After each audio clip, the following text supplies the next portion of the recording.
is NDTV and you are watching NDTV Prime.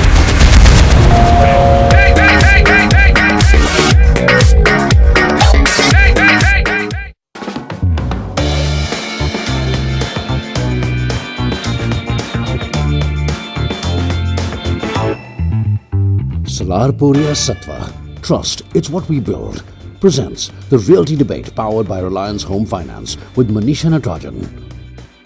This week, Housing and Urban Development Minister Venkaiah Naidu released a list of 27 more cities which joined the rank and race for being one amongst India's 100 smart cities. Now, a total of 60 cities with a total proposed investment of 1.45 lakh crore will aim for urban reform. This is truly an ambitious project, but one which has the potential to kick off the private investment cycle in India's urban infrastructure. On the Realty Debate today, we get you the ring view inside out of smart cities and ask that question once again. Are these cities up to the challenge? Joining me today, Jagan Shah, Director, National Institute of Urban Affairs, Shailesh Pathak, Executive Director, Bhartiya Group, Pratap Padode, Founder Director, Smart Cities Council India, Srinivas Kolegi, Partner Smart Cities and Urban Transformation EY India. Now, before we begin, gentlemen, here's an important statement from the Minister himself, Venkaiah Naidu, and let's hear that out. I'm happy to state that the transformational smart city plan is running ahead of schedule. 60 of the 100 cities are on course of implementation already. 82 projects are already under implementation by the first batch of 20 smart cities, and another 113 projects will soon take off the ground. In the next 1 year, one would get to see smart cities taking shape. So that's an interesting statement coming from the minister saying that the plan is running ahead of schedule. Jagan Shah, what did he mean? He did not elaborate, so we want to understand what did he mean when he said the plan is running ahead of schedule. Well, I think what the minister really might have meant, he didn't share his thoughts with me before, but what he might have meant is that we are looking at maybe an acceleration of the overall program of the Smart City Challenge, and possibly even accelerating the rollout of the third round so that we can actually have the 100 smart cities list sooner than we expected. So you're saying from that 60 to reaching that 100 figure should be meeting the target.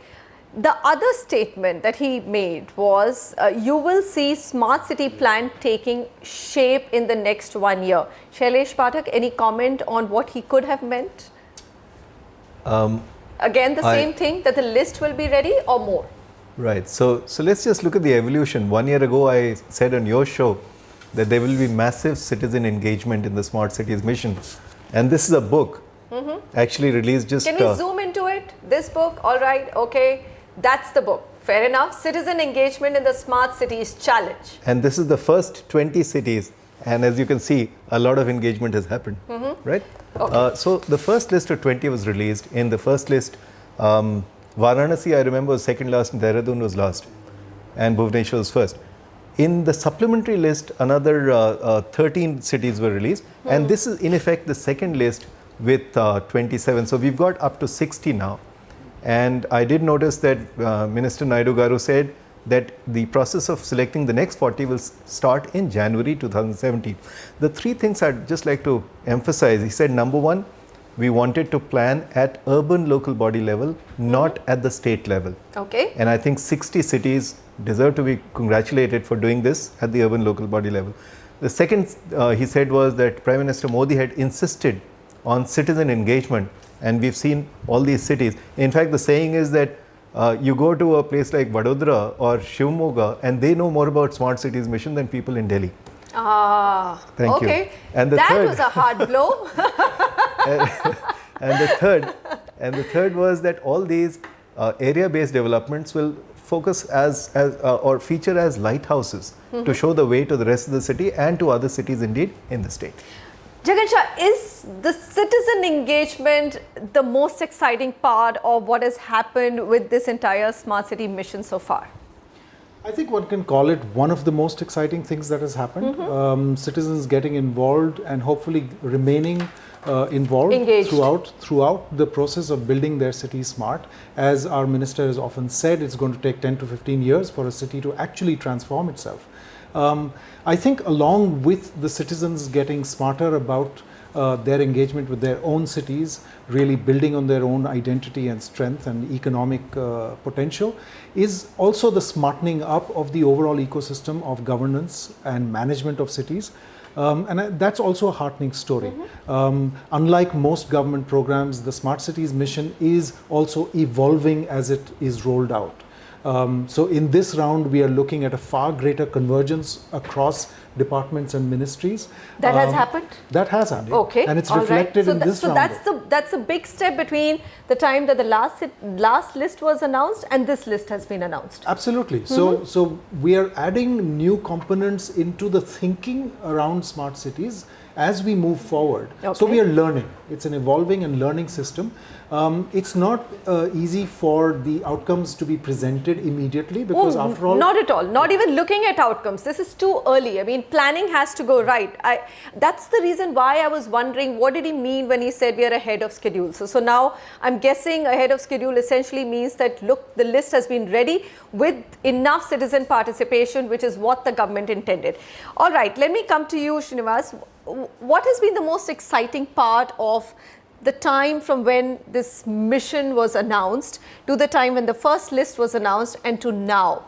I mean, are we getting a little bit more positive about the fact that this doesn't look like an impossible dream?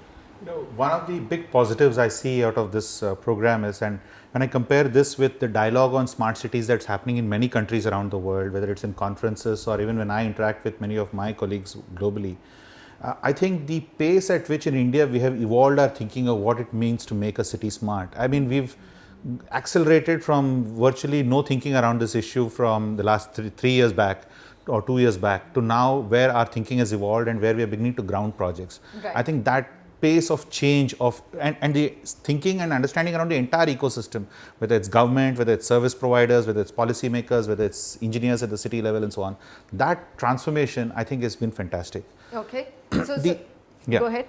The other very interesting thing I find about this is, it's probably for the first time in the city, is that as cities are looking at what they need to invest in infrastructure, they're also looking at what is the impact with respect to economy. The strong thread that city leaders are How trying do you to... say that? Give us an example. So when they had to choose their area-based development, which area it will be in that city, which Right. 3-4 square kilometers it's got to be, they had to think hard about how that's actually going to link back into the city's economy and have that multiplier effect. So whether they can earn back from that area. But they can earn back from that area, what or is it the that will economic create multiplier. maximum outcome for the city? So when the cities are going to try and link that economy to the infrastructure, and so therefore urban infrastructure is not just about putting more pipes and more water and more sewerage, but something that will create jobs, something that will give impetus to the local economy, something that will create greater competitiveness, something that will re-enhance the city's brand position. Let me give you an example. A city like Jalandhar is thinking about, it's people think Jalandhar, people think sports goods. What has that got to do with city infrastructure? The city leadership is thinking how that's got to be linked together. You take a city like Dharamshala. When you think of Dharamshala, you think of Himalayas, tourism, Buddhism. And the cricket pitch. And the cricket pitch. Absolutely. Right? So they're now looking at saying how those two actually link together. So each city is thinking very hard about, Of the number one, economic. what is their positioning, economic positioning, brand positioning, how does that link into the city plans, and how does those plans link into what infrastructure they should invest in. Oh, that is That's been so a big good to change. hear. That is so good to hear. Pratap Padore, tell us, I mean, in this last 1 year, I remember June was when last year when that big thing was kicked off. And this year in June, lots of projects were announced. Pune, of course, announced the maximum projects on Smart City front. Tell us what have been the biggest positives of this entire mission. So I think one, obviously we've gained credibility that for a government program to run with such deadlines and in such motion and such acceleration, I think that is the hallmark of this actual program. So that has built some sort of a credibility for the entire stakeholder involved in this whole mission to actually come together and actually perform, because they know that there are going to be deadlines set and that they have to meet all of them. So the challenge in the true sense has been a challenge. And now of course you mentioned about citizen engagement. So now they have come together for making the city development plan, and they are actually watching how the whole plans are, moving forward. Where do we rank? So that sense of being ranked within a whole framework of our country, and therefore and also the state and other, other cities, peer cities, etc. That whole understanding has, brought also a lot of accountability within the administration. So for city officials, they are not just going to just get away with giving those, the answers that they gave earlier before this whole mission came about. Now they know that this government means business and they got to provide answers. So I think that sense of overall credibility in the whole framework of this operation, I think that has got well, established. I think going forward, therefore, all the steps that they ought to take, they are going to be very seriously considered, and everybody is working because they already know what obstacle and challenges they are facing in actually putting together this plan or even getting some sort of a sustainable option aligned to this whole plan.